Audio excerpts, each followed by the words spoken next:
Hello,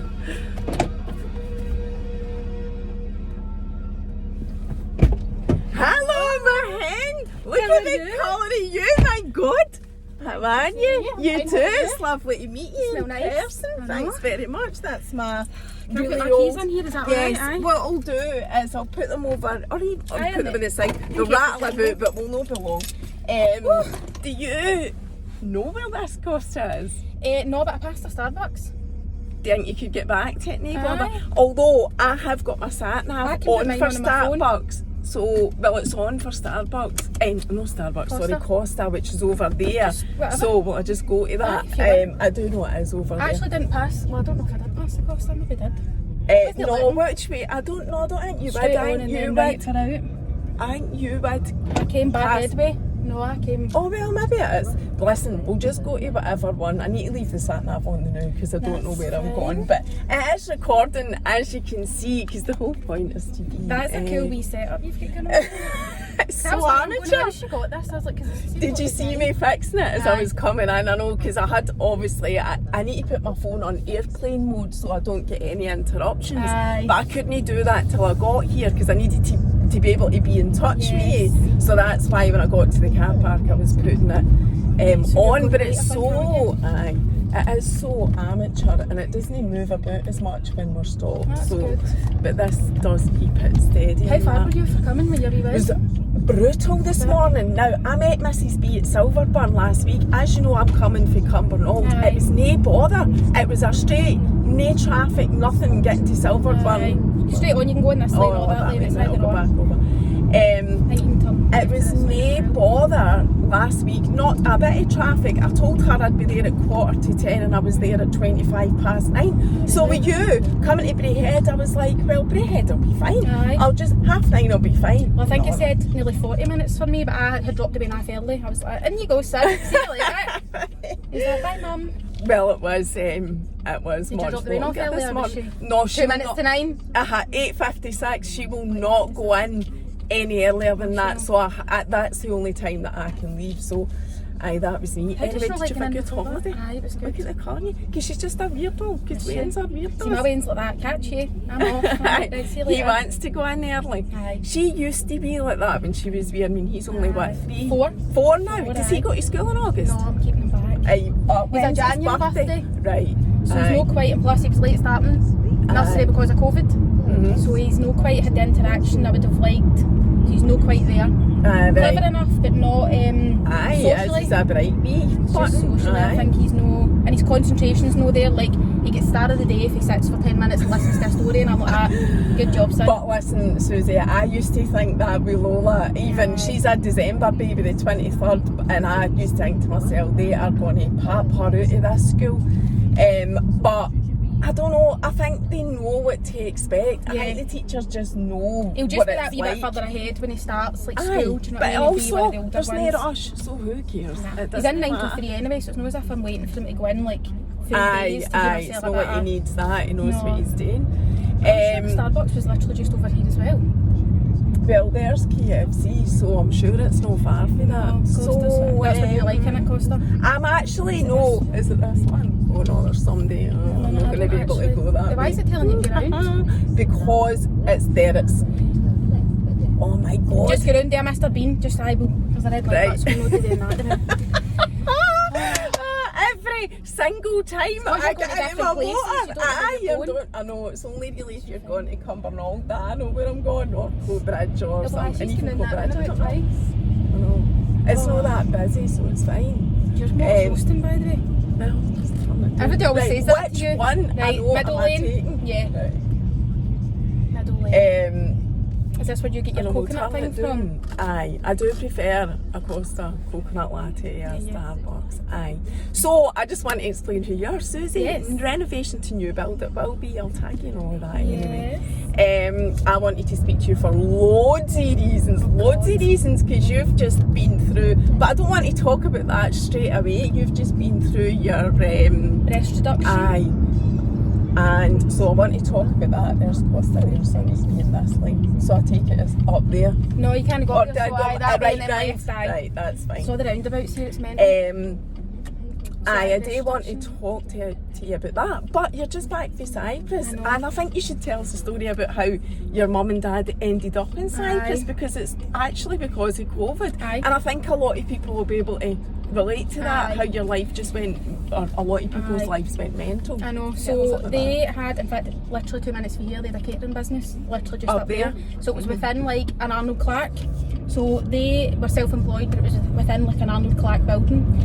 So they were their own like bosses. They weren't like employed by anyone. And they had done catering in there. They were there for, I think it was about 10 years. And they were the ones that fed all the staff in there, and they see when they had like big open days. Well, now there's Starbucks over there, but we'll go to Costa because I'm on the lane for that. so it was like all the staff, and see when they had like their open days, and like they were selling cars and whatever, they would have like my mum and dad would put on big spreads and stuff.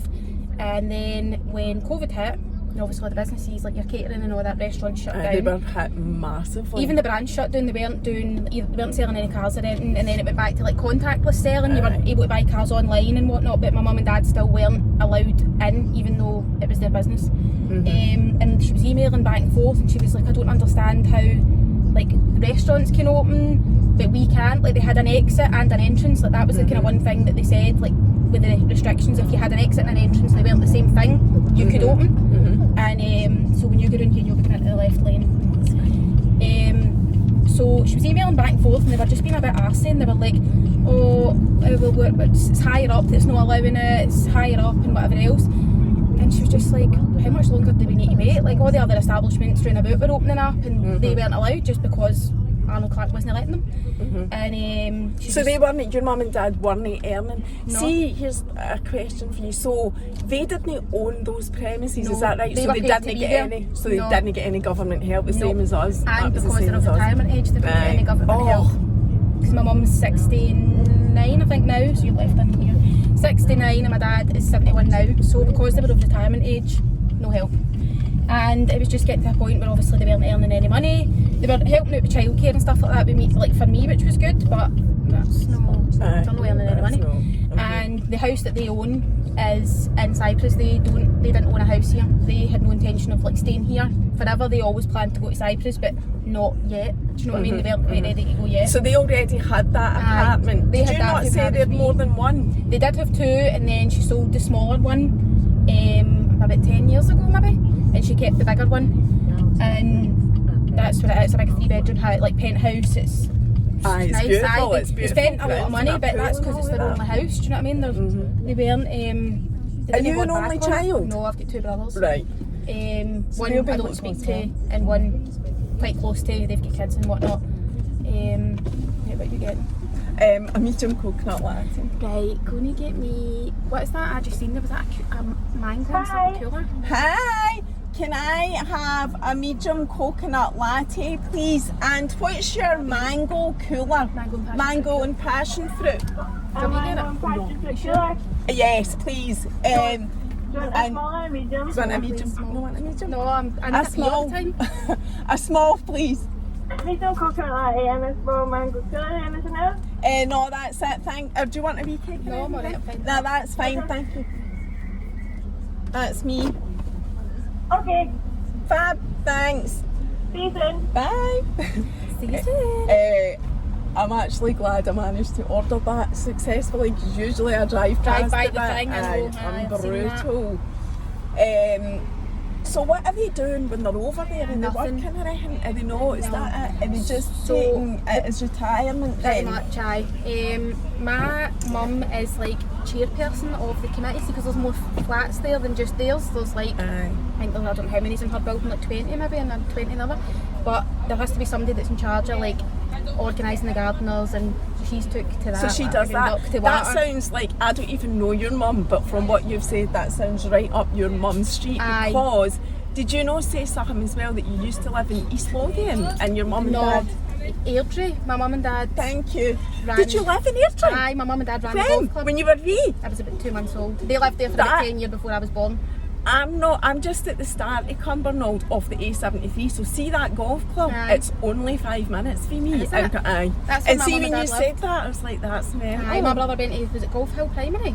Aye, Right, aye. my brother went So there. Kaylee doesn't live that far from the area. Aye, that's right next to where she lives. Thanks. Thank you. Cheers, thank you. So you don't need to get a coffee when you come No, on here. no. You can get a drink. I'll just park up. So, aye, they ran that Airdrie Golf Club for like 10 years or something, and then Do they go back to it now? No, they just they get headhunted to Paisley, so that's how we ended up. Is in that Paisley. how? So where is your mum and dad from originally? My dad was born in Edinburgh, and Right. my mum was born in Partick, but her family are from Stornoway. So, Oh, right, Manny so it's not Maggie's even- like aye. Gaelic, speaks the language. So how did they end up Airdrie?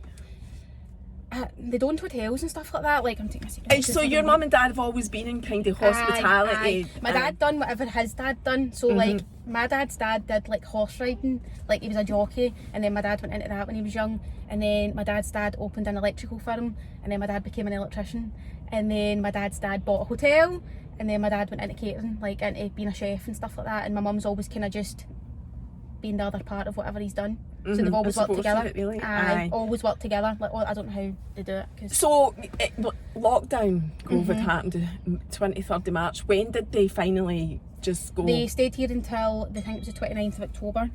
So a good 6 months yeah. before they. And we'd moved at that point from Paisley to where we are now, we're East Ayrshire now. So they seen us through the move and whatnot, helped with the wee one. So you moved during COVID as Aye, well? so I was supposed to move right before lockdown happened, and the building works just went out the window. Aye, and then we were delayed by like 6 months, 5 months or something like that. And we moved in the August, we moved in August, and then they went in October. How She was did like, you "On feel about Tuesday." it? Oh, we're away on Friday. Yes, sir. What do you mean you're away on Friday? I've got a shift booked on Friday. What do you mean you're away on Friday? So away they went. She just, I think because the flights weren't going out as regularly and they kept getting cancelled. Aye, they were lucky to get a flight, So actually. it was last minute, and she was like, "We're just going to wait and see if we can get, and if the flight's not cancelled and whatever." So I took them to Edinburgh Airport, no knowing whether they were actually going to get in the flight or no, whether it was going to be cancelled, and it was fine, and they went, and that was it. So do you miss her? Like, I speak to her every day. Like, so you don't feel like no, she's 2-3 times a day we'll phone, video call. Like, she probably speaks the most to me out all the kids. Aye, but I think it's like that when you've got a daughter in it. Aye, no, Like, aye, mum's my brother doesn't really daughters, speak aye. to her much, just like for birthdays and Christmases or phones to check how she is or whatever, but whereas I'm like, breakfast, lunch, dinner, hiya, how you doing, what you up to, by the pool? Oh hi, cool, very good, damn it. They don't really go by the pool, do they? Because they're so, it's My not dad a big does. novelty. I bet your dad works by the pool though. Aye, he does the, like, gardening and... He's not, they're no sunbathing, No. but, you know, I'd rather be living in Cyprus I know, than but she doesn't like the heat. I don't know what she's... why they're she's there. No, it's But like, it's a good community. I was remembering, I used to go to Cyprus all the time. It's just I've kind of, Keith introduced me to Gran Canaria when I met him, and then that became my new love. Aye. So, I don't but think I've been Cyprus, I used to go all the time. Did It you? was one of my first like holidays, in Appa. see, if my mum and dad didn't live there, I probably wouldn't go. But they're nice people. Like, it is Well, a nice country. I got attacked when I was 16 And Cyprus. in Cyprus, aye. So I was out in Bar Street, that's obviously what you do when you're 16. So my mum and dad were there on holiday, I'd had a friend with me, and we went out down Bar Street, and that way you kind of, your mum's just like, let me know you're out and you're safe, and text me and whatever. So I used to text her when I was out and stuff. And it got to the end of the night, and this guy tried to pull me down a lane. Like, the Bar Street was empty, like everybody was in the nightclubs at this point, so it was like 3 in the morning. And this guy, and do you know the funny story is, see, years ago, so it happened when I was 16, see when I was 12, I met the guy in McDonald's in Cyprus, right? And he was sitting and he was like to me, "Did I see you in the nightclub last night?" And I was like, "That, no." I was like, "What a weirdo. Now you're 12, you're like a fucking psycho." But this was the That's same the guy, right? 4 years and he later. tried to force his, it wasn't a business card, but it was where he worked. It was in a pub, just a couple of streets behind where McDonald's was. And he was like, "I work here, come see me," you know. And I was just like, I fucking ripped his card up and away he went. But I don't know why I remembered his name. His name was Johnny. And I seen him like the following year. I used to see him when I was out Bar Street, but he used to just kind of be a bit creepy looking, but never ever came near me. And that was who attacked me. So see, when it happened, I went home that night. I was What fucking- did happen? He Can you pulled talk me, about it? aye, I didn't know that. Pulled me down the lane. He tried to pull me down the lane, and I just fought back. He pulled my bauble out my hair, and I just was fighting back, and I was shouting. My friend ran down. She was up the other end talking to, like, I think she'd met like English Like, what was he tourists. doing? Was he I trying don't know what he was trying to do, but he right. grabbed me around the throat. He tried to strangle me, grabbed me around the throat, and I fought off. And then eventually, and I called him something I probably shouldn't have called him, but see, in the kind of heat of the moment, that's just what happens. So when I went home that night, it was about 4 a.m, burst into my mum and dad's room. I was like, I've just been attacked, and my dad's like, what? But I think he thought, you've got a wee drink in you, I'm not quite sure, we'll speak to you in the morning. So got up in the morning, I had all these bruises on my neck, and my dad was like, not a fucking chance. Who did that? Where did it happen? Tell me what it was. And I said, it was that guy, Johnny. And he was like, no, it wasn't. And I said, I'm telling you right now. And he's like, that. Right, so we drove down to the pub that night that he worked in. We were sitting waiting, and out he comes with a tray of drinks, just at work like normal, as if nothing had happened. So why did you not phone the police? We did. We went to the police. During that day, we went up to the police station. They took fingerprints off my neck, but because I was able to say who it was, like, and I knew. Because you knew him. Yeah, I knew him. They spoke to him. Ended up getting deported, like, down the line. But how was he British? No, he was Bangladesh. And we waited, and out he come with a tray of drinks, and my dad just bounced out the car, and I was like, oh no, like, this isn't. My mum's like, don't, you'll get the jail, like, just we'll deal with it how we're supposed to deal with it, like, don't do anything. And the guy denied it, and then he went, I done it because your daughter called me a racist word. And I said, I called you a racist word after you attacked me. When he was attacking you. So that kind of just, and then he get deported. And you know, he's back in Cyprus now. So he never actually got fine, charged, done with it? Apparently there'd been a couple of reports of things like that against him, and he just got told to go. But he's back there now, and he works in another pub in Bar Street, and you see him all the time. Mental. He approached me and Stephen last year. Steve was like, I suggest you don't come near us, and the guy's like that. And he clocked who I was, and he was just like, oh fuck. So he's like, don't come near us. So that puts you off going to I wouldn't go there because of that. No, I don't feel it's that safe. I don't feel it's that safe. Like, they look at you funny, but then that can happen anywhere, I suppose. But I do feel that I wouldn't go there if it was me. Nah, I would take the car everywhere we go. Like, even Stephen's like, we'll walk down to the restaurant, and I'm just like, nah, we'll take the car.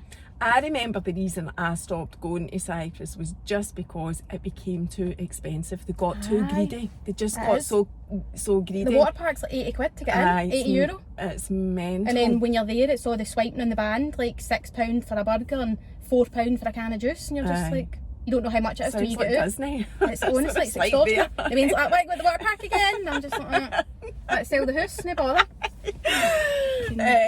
Talking about the rain as well, you had touched on like how, well, tell us the story first of all of why you had a Wayne. I honestly, right, so I got a phone call from my doctor. I was at my work and I was on my lunch break. I got a phone call. My doctor was like, are you still on Lostrin 30, the pill? And I was like, like, I get it every 6 months. I get a 6 months like pack. And he's like, right, he says, we're withdrawing that from this practice. And I was like, why? And he's like, because it's like 100% weight gain. Like, every single person that's on it is 100% weight gain. He said, so we're... And what's that called? Lostrin 30. Never even heard it. So I'd been on that for... There'll be people that'll know it. I'd been on it for quite a while, but he said in 2015 the ingredients were changed, and that's when things started changing. And he's like, you've put on 2 stone in 2 years. And he's like, you might not have noticed it because it was over a 2-year kind of time frame. It's not as if it was like 6 weeks. And I was like, right, okay. He's like, your weight's been consistent. I've always been about 8.5 stone up until kind of that point, and then I went up to 10.5. He said, I'm quite confident if you come off that, give yourself a wee break, your weight will come back down. He says, but I want you to come back in and discuss something else. And I was like, right, okay. 5 weeks later I was pregnant. So you hadn't planned it at all? No. But you didn't. The other thing is, you didn't actually want kids No, at I was all. devastated when I found out I was pregnant. But Stephen did. So Stephen was brilliant with my like niece and my 2 nephews, and even for the minute he met them, he just kind of like, they loved him. He's just very child. He just loves children. Sounds a bit strange, but he loves Waynes. Like, he's always been like that. And he lost his dad when he was 21, and he used to talk about the kind of relationship he had with his dad. And I'm like, who am I to deprive you of that? Like, who? Yeah. And I'm like, as much as I don't want a Wayne, like, and Stephen's like, everybody does it. People wouldn't have them if it was hard. And I'm like, I was the same though. Aye. And I'm like, I don't want a child. Like, at one point when I was that age, and not later, but I get it. Because I was classed as an older mum. What age 27. Jesus, I was 38. My mum was 39 when she had me. Aye, and they're like, you're a mature parent, mature mother, and I'm like that. 27. Jesus 27. God. What were you, geriatric? nobody ever, I never got a comment like that. Did you know? I got it every time. And I was surprised. I mean, and even in the But ward. then that's what, 12 years ago, 10, how old's Chloe? 10 years ago, aye. But even in the ward when I had her, I mean, I felt that I was the oldest there, but still nobody ever passed comment on it at all. But I do want to talk to you about then when you had him, but you need to tell us the proposal story when Stephen proposed to you as well, because you've also been affected with COVID, your wedding and all of that, another absolute nightmare. But the proposal story is quite funny. So I said to Stephen I wanted to get married and all that. I wanted to be like, when the Wayne was here, I wanted to have the same name, but obviously that didn't happen. Just 9 months. You get 9 months when you're pregnant. Do you know what I mean? You can't do it that quick. So it never happened. And then I'm like to Stephen, you're running out of time, man. Like, you're running out of time. I'm like, see if you're not married, like, I'm not staying with you. I'm like, I can't have a different second to you. And the Wayne and all that. And he was just like, oh, behave yourself. So we went to, that was one of the first nights the Wayne went away. And it was in September, so it would have been 8 months. And you have got that separation anxiety. Aye. So we dropped the Wayne off. And we went, and that way I'm texting, like, how's the Wayne? Is he alright? Is he slept? What's he doing? How is he? And he was fine. I was getting updates, pictures and stuff. It was fine. We got to the hotel. It was a castle in Fintry, like a 12th century castle. They converted it into a hotel. And I'm like, that, I don't really want to be here. And there was like champagne in the room. Fintry? Where? Stirling. There's loads of Fintrys. Stirling. Aye. And I was just like, I don't want to be here. And it was, for the minute we got there, I was just a bit like, can we go and get the Wayne? Stephen's like, you had it in his head, obviously he was going to propose, and I was just like, nah. So he's like, we'll go down for dinner, and he wanted to do it at dinner, but I was just, my face was tripping me, kept going on my phone, phoning the Wayne, like, how's the Wayne? And Stephen's like, just put your phone away, like, he's fine. And I'm like, but I'm just checking, like, I just want to know if he's alright. And then it didn't happen that night. Obviously we just came upstairs, I went to bed early, and then I was like, Stephen, can we not just go get him? Did you want the window done, by the way, just because I know you're hot and it's just daunting me, because I'm never hot. I know. No, really. So it didn't happen that night at dinner. We went upstairs to the room, and then I was lying in my bed, and I couldn't get to sleep. It was like 10 o'clock. In my bed at 10 o'clock in a hotel, do you know what I mean? Like, who does that? And you're away from... And Stephen's like, I says, can we just go and get the Wayne? And he's like, no, he'll be sleeping. And I'm like, well, we'll just wake him up and take him back to the house. Then he's like, no. And I was like, what age was he at this 8 point? months. Right. And I'm like, nah, I'm not ready for this. I just want to get up the road. So eventually I fell asleep. Woke up at the crack of dawn, 5:30 or something. And I'm like, right, let's go. And Stephen's like, breakfast isn't even out yet. And I'm like, do we need to stay for breakfast? And he's like, aye, it's included in it. We're having breakfast. And I'm like, right, whatever. So had breakfast. I'm chopping it a bit to get down the road. Gets in the car, bags are packed and that. And I was like, right, let's go.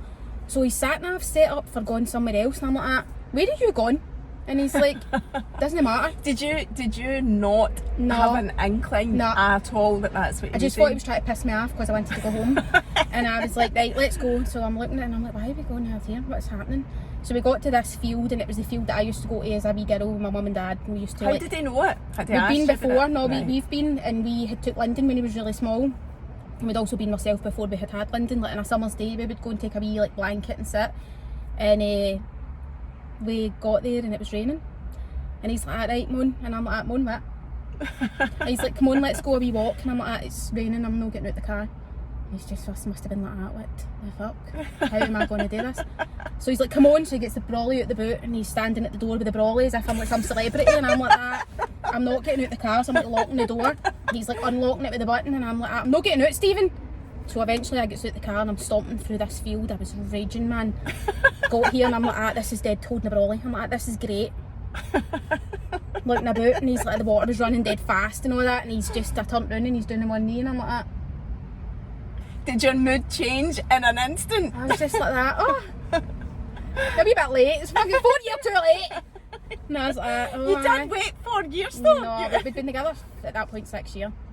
And I just, I knew I wanted to be engaged at least for 5 years, and it was just over 5, coming up for 6 when we got engaged.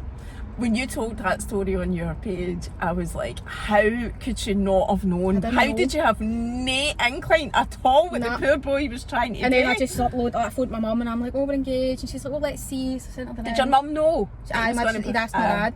And I didn't even I took the ring off. I don't wear rings, I just don't like I know you don't, you've just got a wee tattoo, haven't you? Well, we're going to get the bands. Who's got that tattoo? I recognise that. Is it just you for your stories? I don't know. Is it not getting in her hand? Aye, that might be what it is. I'll need to ask her. So it's either a diamond or a heart, and you've got your other heart. I think she's got a heart maybe on her. Maybe, I don't know. I think she's got something. Dead familiar. But I phoned my mum and I was like, oh, we're engaged, and then phoned his mum and she was like, oh, congratulations, and then uploaded it on Facebook, and I'm like, alright, let's go and get the bed. And he's like, is that it? And I'm like, that's it. Just over and done with. I just wanted you to tell that story because I do think it's really funny. And then wedding planning went into full swing. I know, but then you waited. How long delayed was your wedding? It was meant to be October 2020. So when lockdown happened in the March, I'm like that. Wedding's happening. The wedding's gone ahead. Like, this isn't even a thing. Like this isn't going to a mount tent. And Stephen's like, you're on another planet. And I'm like, no, this isn't. COVID's just going to disappear. It's going to be away next week. I was obviously delusional. Well, I don't think anybody thought it would be 2 years before the world opens back up again. It's still kind of here, do you know what I mean? It's not even, I know, and you're still to travel to some places, having to go through the whole rigmarole. So, it's not even opened up yet. No, so October 2020, then I postponed it to the February, because I was like, I'll give myself another wee couple of months. So that was 21? Yep, and then I moved it to August 21. And then I moved it to February 2020, and by that point I'm like, I'm not moving this again. 2022. I was like, I'm not moving this again. No moving again. You weren't even saying at the time, and if my mum can't get here, I'm having my wedding. Because I've said to my mum, I'm like, that's up to you that you've moved abroad. Like, if my wedding can't go ahead, you can be there at video calls or whatever, but I'm no putting that off. Like, my dad can virtually walk me down now. So that was nearly 2 years. No, a year and a half later. It was brutal. I just couldn't. I was pure balded by that time. But nobody got COVID at the wedding. Not one person. You had loads of people that couldn't go though because of it, which was good. So it kept it away from you. There was a few of them that were like, we weren't going to tell you we had it, we were just going to come. And I'm like, fucking what, guy? But no, nobody, like, I was waiting for the messages to roll in after the wedding, like, oh, I've got COVID or nothing. Nobody had it. Also, you just said that you're not vaccinated. And you've not had it? I know quite a few people. Or have you had it? Just there. Did you? I just literally 6 weeks before I went to Cyprus. Oh, I don't remember that. So I get myself a wee COVID recovery. You get COVID recovery once you've had COVID, and it was valid for 180 days or something. So I didn't need to get any tests fucking abroad. So you were fine. Saved me about 300 quid. That was a stroke of luck then. I was fine. So, I want to just go back again to you talking about when you had Lyndon. So, you were totally devastated when you found out you weren't pregnant. And he's a wee star as well, but I know you don't feel like that now. No. When did it change when you thought, oh, this is alright? So, the like whole time you were pregnant? It was like a kid who don't know I wasn't pregnant. And it's bizarre because I had no symptoms, so it made it easier. Other than the fact my body was slightly, like, I didn't get a bump till I was 7 months. So, I didn't feel pregnant. I didn't act pregnant. I was at my work every day, doing things I would normally do, and it's as if I wasn't pregnant. It was so bizarre. So, other than going and seeing a scan, there was no other symptom of being pregnant. And you weren't excited or anything like that? No. Did you sort his room? Did you know you were having a boy? I did all that. Found out I was having a boy at 17 weeks, so I could get fully prepped, and it was just like, right, we're doing this. Like, this is it. We're doing it. We need to just get on with it.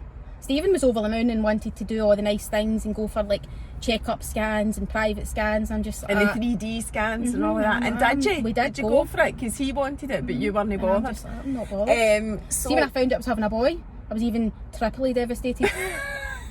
Like, it just got worse and worse as I went through the pregnancy, and because I wanted a girl. And see, now I don't know if I could handle a girl. Take it from me. it's think brutal. Worse, I think boys are quite easy. It is, and I don't know. I don't have anything to compare it to, so I'm only speaking from my experience as it is. But it is brutal. Wee lassies are just, and I know they're all the same, and it's.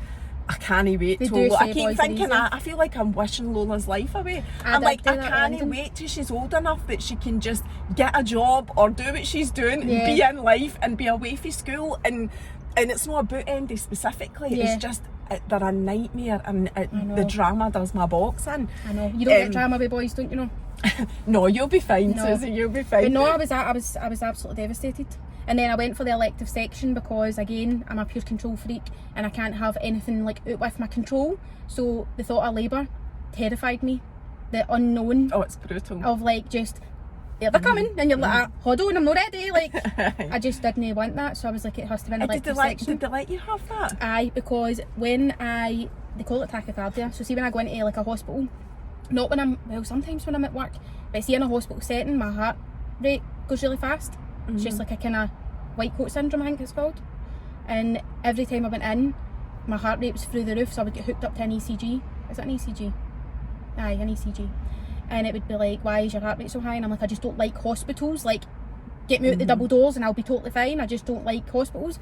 So do you not work in a hospital? Aye, I work and I'm alright. See, when I'm not in for anything to do with me, I'm calm. But when it's to do with me or people that I care about, I'm just a bit stressed out about it. So they were like, no, I think you're right, like you seem to be quite tachycardic, like if you come in and your heart rate's like that on the day, like natural labour, she's like, we might opt for an emergency section. So she's like, you might be right to go elective.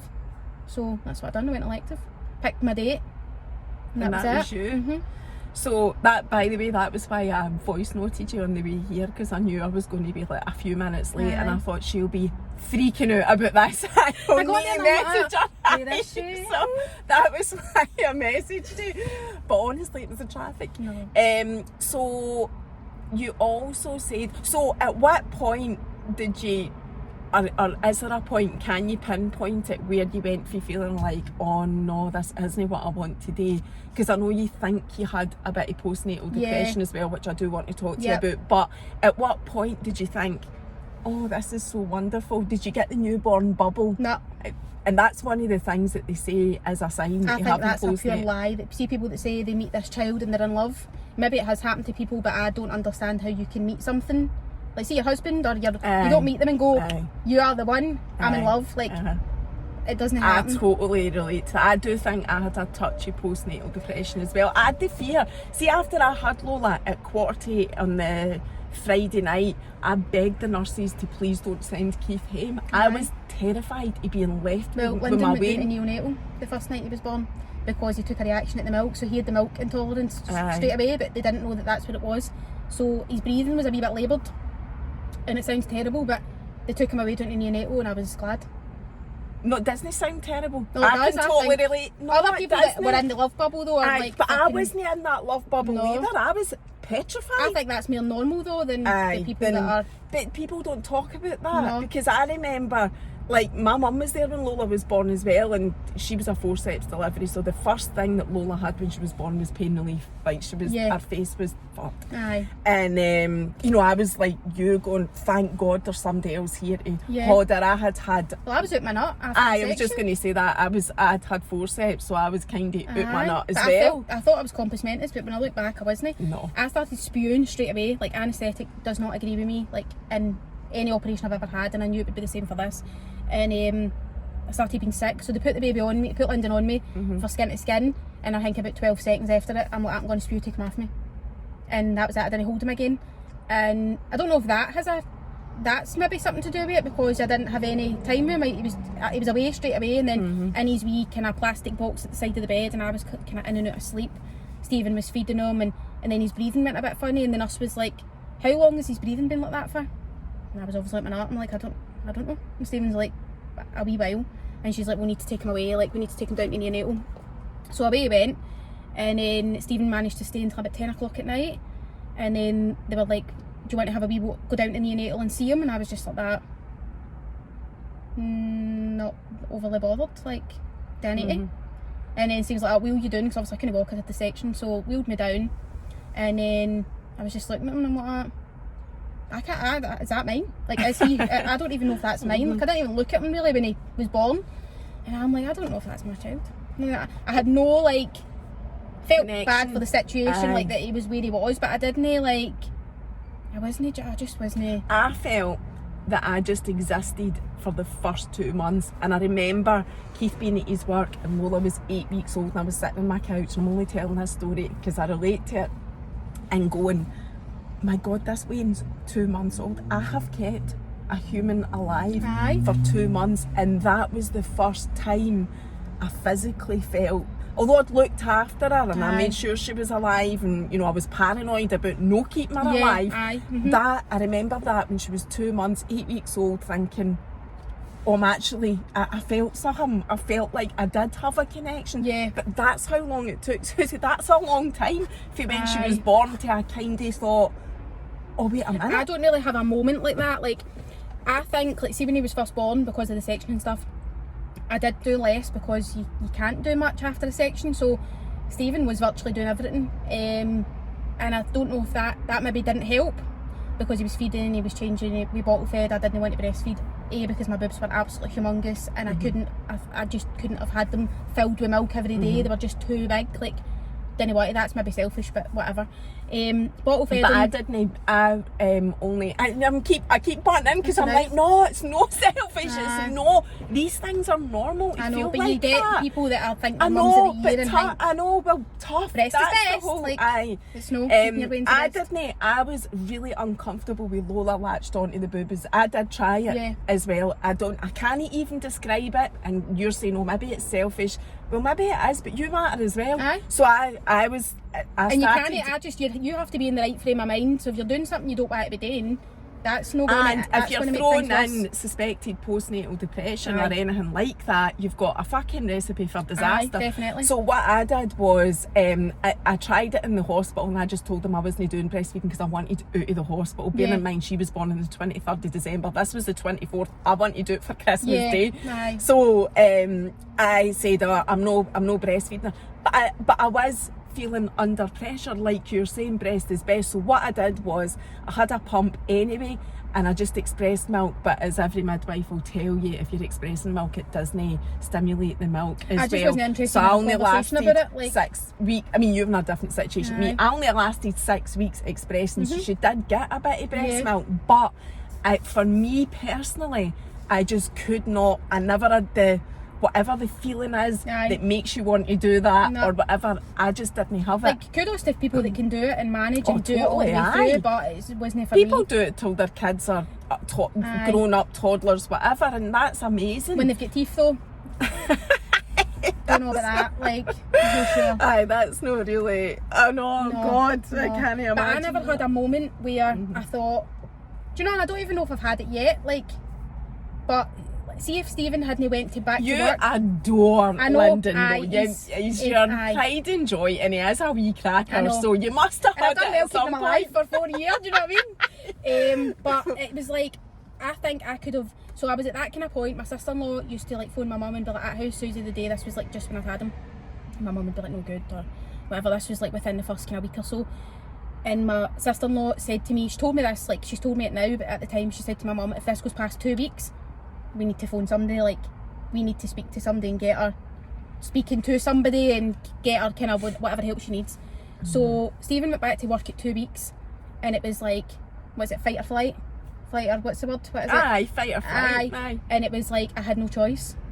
Like if he that was the moment where I just had to just snap out of it, and I'm like, this has to work. This has to. I have to do what I need to do. I need to feed this baby when I need to feed him. I need to change him when I need to change him. And you know, for the first, however, I can't remember, 3-4 months of his life, I couldn't use his name. Couldn't physically say his name. I used to say baby. As like, you got the baby. I just couldn't. I don't know. I just didn't feel comfortable. Like, I just was like, can you give me the baby? There's the baby. Oh, wee baby. Like, I just couldn't say his name. And it was just bizarre. Like, Stephen noticed all these things, but if he hadn't went back to work when he did, I think it could have went a bit downhill. Aye, and I could have went into full blown postnatal, but I don't think I did have it. I think I just had like the blues, and I did come out of it, but it was more like, I've got a job. My job is making sure this child is alright. It wasn't like, oh, this is a cute wee baby, let's go and show him to everybody, like let's it was just like, I'm feeding this baby, changing this baby, making sure this baby's alright. But we were in and out of the hospital with him when he was wee as well, like, because his milk allergy. That was another fight, and I was up there constantly, and I turned into like a psycho with it, and I was researching and reading, and Stephen's like, if you didn't care about this child, you wouldn't be going to these lengths. And I'm like, how were you still saying to Stephen, did you still have concerns about how you felt about him? I was like, I don't have that. You're not feeling this romance. And I just looked at him with the Wayne, like I looked at him with Lyndon, and I was just so obsessed, and I'm like, you're weird, like, how are you like that? He just was, for the minute he was born, was just obsessed with him. loved everything about him, like shitey nappies, spewing, he's like, they'll spew down me, that's fine, I've got shite under my fingernails, that's fine, like, and I just was like, how are you doing that? But then I was the one that, when he had the milk allergy and the milk intolerance, I was the one that was reading up and everything, and I'm like, this Wayne's no right, we're taking him to the hospital, come with me, we're driving to the hospital, like, in the hospital, and I was being mental, like, it seems like you obviously do care, and I'm like, obviously I do, but I'm just not. It's just not the same as how he was. Did it change? I know you're saying there's no a defining moment when you thought it did, but I think it was just because it was so hard with his milk intolerance for the first 4 months until he started settling down. He wouldn't sleep unless he was held, and it was like Stephen would come in for work and I'd be in the same position pretty much that he left in the morning. Oh, what a familiar story. And it's Suzie, like I'm just going to the babies. pet machine and coming back and feeding him and rocking him till he fell asleep, and then it would be like the door would go and I'd be like, to the postman, don't fucking rattle the doorbell, don't do the doorbell. We've all been there. And he just, and it probably is my fault, he's a really light sleeper, and I think it's because of how we tiptoed about. But see, when you're Wayne's sleeping and they don't normally sleep, you're just like that. Oh, I know. Aye. Don't make a noise, like the door would, I'd be like, don't come. Your whole life, I've talked about this before, Lola's first year, she didn't sleep during the night for a year. Oh God. She wasn't up the whole night, you know, but she was just, you know, she never had a full night's sleep for the first year of her life. Now, when I speak to people about that, there's parents out there whose kids are still like 5 and 6 and still no sleeping. So, you know, I'm grateful that she managed to sleep a full night by the time she was 1. But see, that first year again, I felt like I wasn't even getting to enjoy my Wayne at all because I was just existing. It did get better after 6 months, but see, even that first 6 months, I feel like my whole life was fucking obsessed with what she was eating and getting her to sleep. It was just, everything revolved around that, and you're researching what would work and what you could do and what would make it better, and fucking nothing. You become obsessed with it, your life becomes about this tiny wee human that they you take just over want. your life. They take over your life. You just want to get I wanted above everything. I didn't even care what she ate, to be honest. I just wanted a night's sleep. That's all I wanted. And it totally takes over your whole entire life. And I think that was another thing I struggled with, because I'm such a control freak, that this wee thing has just come in and my life was just turned upside down. Like, it sounds fucking stupid, couldn't go to bed when I wanted to, like, that is what it does to your life. And it seems like it's not couldn't forever. You can't, I know, and you keep trying to tell yourself it'll get better, you can't even just go to the shop for a pint of milk with a full scale fucking operation, and then you're like, can I be arsed with this? And it's a never going circle, because then you're still left in the house cradling the Wayne, obsessed about it sleeping, you know. It was good though, like Stephen would come in for work and take over, like, as much as he'd been out at work for like, back then he did 7:30 to 4:30 or something, he worked. The minute he would be in, like, he would get his shower and then he was on like dad mode, and that was me away. Like, it worked for us that I went to bed really early. I didn't nap during the day, I'm not a napper. That's what I did, and I used to go to bed early. So Stephen would come in at like 5, sort the Wayne's like bottles or whatever, do his bath. Stephen's always done the Wayne's bath in bed, even up to now. Like, he's 4, Stephen still does his bath in bed every night. And I just went to my bed at like 6:30. I was like, don't talk to me after 6:30, and I would go to sleep and I would get my few hours in, and then by the time the first night feed came at like 3 in the morning, Stephen would do the last night one, and then like during the night would be me. That's what we did. And I got up and did that, and that's just how it worked. So like, you didn't see me after 6 o'clock at night, but that's just, if I didn't get that sleep, because back when I was younger as well, I had really bad insomnia, and it just fucking spiraled into like full blown anxiety and stress, and see, if I don't sleep, that just creeps back up in me. So Stephen's like, I know she needs to go to her bed, and I know she needs at least a 7-hour kip, like, to be able to not be a mental case. And so, do you think it did change when he was about 4 months old? So once he got the right milk, and he was just a wee bit, he wasn't so tense all the time, and he wasn't screaming all the time, and you could sit him down and go and even do the dishes without him squawking. Like, it was bliss. And he just was quite calm after that, and he slept 1 feed during the night at like 4 in the morning, and then he'd be back up at 8 for a feed, and then he wouldn't get up till lunchtime. So and that's when you fell in love with your baby. And I'm like, this is cracking, let's have another 10. And I'm like, no, I'm joking, but that you're not having any more, are you?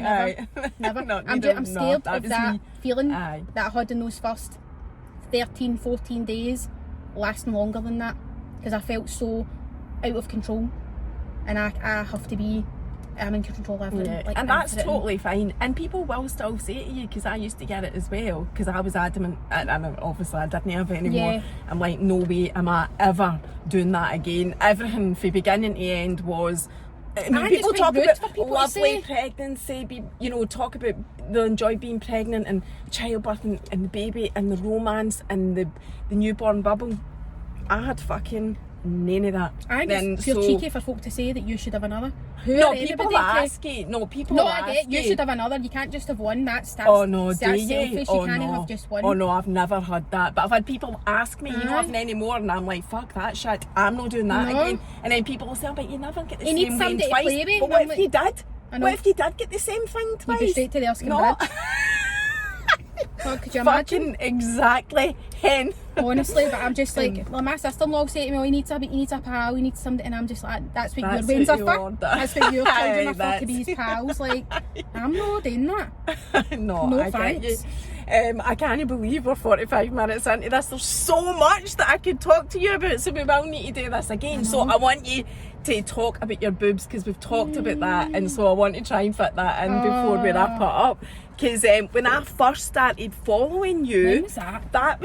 But I think we were connected before that. But when I was kind of aware of your stories, it was you'd had your boob job, and I then looked back at your highlights. Reduction, by the way, not job. Sorry, I shouldn't call it that. I've been telling myself I can't say boob job. It is a boob job, but the opposite. And then I went and said it. What a fanny. But you had a breast reduction, so I didn't know you or see you or anything like that on your stories when you had your big, full bust. Doos. So what happened with that? How did that come about? I had went to the NHS when I was 19, I think. What size were they? I think you've shared this. Just before my reduction was a 32 double K. Right. So like bigger than my head. And that's saying something, because I have a big head. I didn't know that. They're huge. And what do you call it? So I went to NHS. They said no, like I've no had children. They wouldn't do it. Somebody's so young. Blah blah blah. I come back like down the line when I've had children. I'm like, I'm not having any bains. Just take the new. But they wouldn't do it. So back when I was 21, same situation. Said I was still quite young. Was it what I wanted? And I'm like, I know it's what I want. Like I was here 2 years ago. Like I know it's what I want. So they referred me to the hospital, and I got quite far through the process with the NHS, and I was waiting for a letter. You need to go to a panel, and you need to sit in front of these 5 people who fucking probably don't have any tits and don't understand anything about boobs and pain and sweatiness. A panel of men. Aye, that love big tits. So I waited for this letter to come through, and it never came through, and I was just like, why is that? Okay, that's been ages. So I phoned them, and she went, oh, we actually sent the letter out in October, and you didn't reply. And I'm like, what? So apparently I'd had an appointment for this panel meeting, and I never got the letter. And I'm like, why would I not come? Like when I've went this far, there was like 4 stages before this. I'm like, why would I not have came when I've went to every? I was just like, fucking whatever. So she was like, you need to get re-referred. And I'm like, so I need to start the process again. And she was like, yeah, pretty much. And I was like, that's really annoying. So I'm back again, started the process again, and I literally got a letter before they'd even seen me saying you're not a candidate. And I'm like, how do you know I'm not a candidate? You've not even spoke to me. You've not even seen me. It was a different hospital as well. And so it just never happened, and I was like, oh, fucking so annoying. Had the vein. My boobs at this point they were always slightly different sized. One was slightly bigger than the other, but after I had Lyndon, it was dramatically different. One side was 2 cup sizes bigger than one side, so it was quite noticeable in a bra. Not in clothes you didn't notice it, but in a bra you would have been like, oh aye, I can tell, like that's bigger. So I just was like, I'm not doing this again, I'm just going private. That's what you did. And you paid, what was it, 8 grand? 6 5,900. And that included everything. I've not paid for anything else. I paid 120 or 130 for the consultation, and then on the actual surgery day 5,900, and it includes like all my aftercare. I was up and down for that hospital. I pretty much lived in that hospital. I know, and it is all on Susie's highlights if anybody wants to have a look at that. I mean, I felt heart sorry for you, I have to say. But I just wasn't see all the complications. I did not care. I know. I thought you said you weren't asked, but what you said is asked. I know. I was just going to say that, but even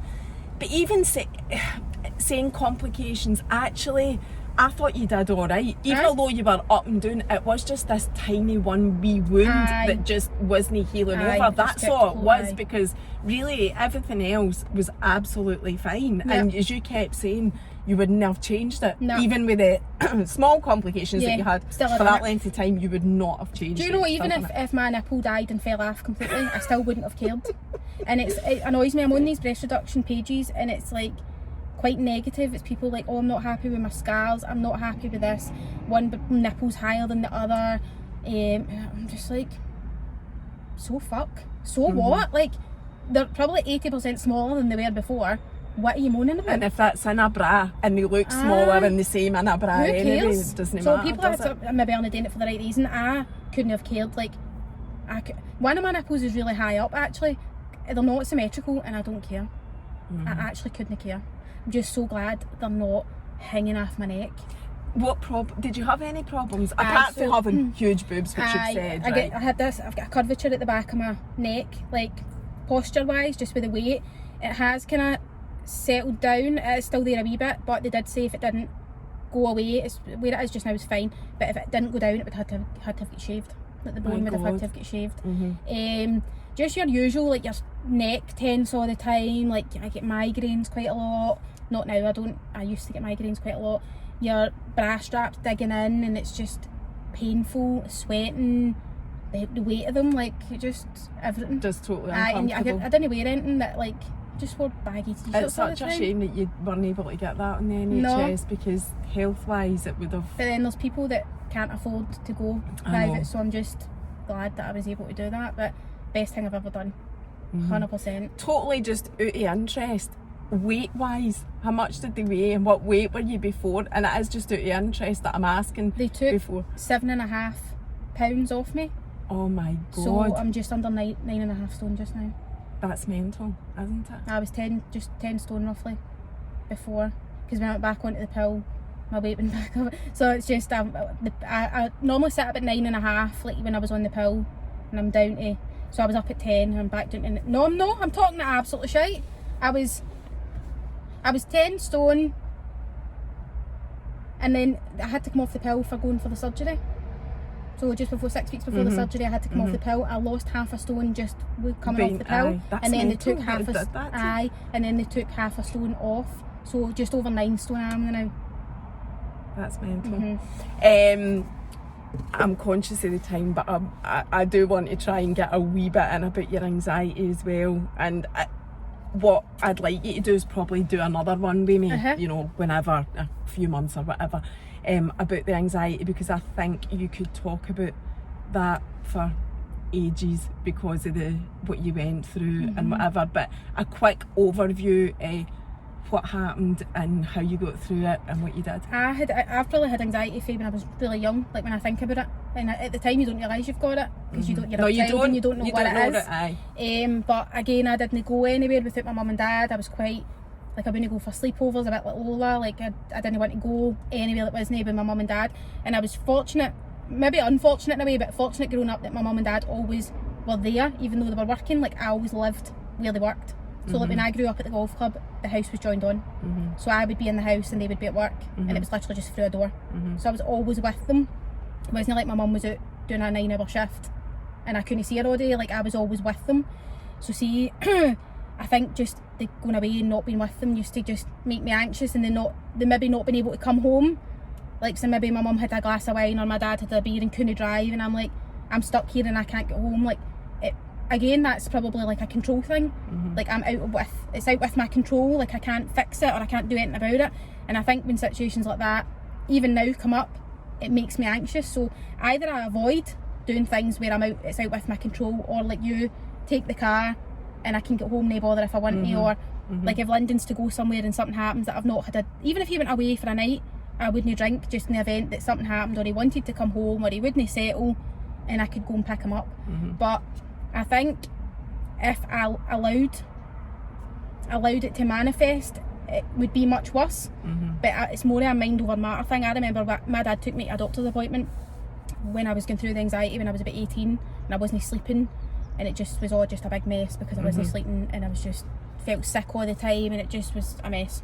Took me to the doctors and I get out the car went in for my appointment, came back in, and my mum was sitting in the front, and she'd come in with me, and I was like, I've got a sick line. And my dad's like, he's old school, so he doesn't understand, like, he doesn't even know what anxiety is. And he was just like, it's in your fucking head. And I could tell he was like annoyed, like he was pissed off. That was kind of how it was for me as well. And I just, see when he said it, I thought, I'm like, you cheeky bastard. And then I thought in my head, I'm like, it is in my head. I'm in control of how I feel. Why am I allowing somebody or something to control how I feel? It is only you that can fix it, I think. As and well. I've never had medication for it. I don't agree with it. Like, I wouldn't take antidepressants. Like, my doctor wanted me to take antidepressants, wanted me to speak to a counsellor. I wasn't interested in any of that. Like, somebody can't fix me, I need to fix me. Like, I don't. And each to their own, and that's totally fine. What did you do to fix it? It was just either, like, so it used to be a thing with shopping centres. I used to dread going to shopping centres if they were really busy, and I used to think, I can't get out quick enough if I need out. Like, it's going to be too busy and I can't get out quick enough. It was in my head. I don't know what it was, or I would think I was going to be sick when I was out. It was like I used to feel this overwhelming, like, sickness feeling, and I'm like, I'm going to be sick. And then it would never amount to anything. And I think I used to just have to say to myself, Suzie, you're not going to be sick. Like, you're not going to be sick. So did you overcome it by forcing yourself into that fear? That was how you did it. You just, what is that called? There's a name for that, where if you've got even with phobias, it's called Suzie. It's a Suzie therapy for, you just actually, so say it's snakes, you get put in a room with a snake. It's, it sounds totally mental, but there is a name for it. So that's what you did. You just faced into exactly what it was that was giving you the fear. Like, deal with it. It's, when you think about it and when you break it down, you're feeling something that you can change how you feel about. So, that's, and some people can do it. Or you do things to help with it. Like, for example, I would take the car on a night out so I could get home. You try to soothe it, to soothe your own anxiety. So is that what you do now? You just look for things to soothe whatever it is that's giving you anxiety? Okay, thanks very much. Well, that hour flew past, so we will need to do another one. But thanks for coming on. Thanks very much. See you later. Bye.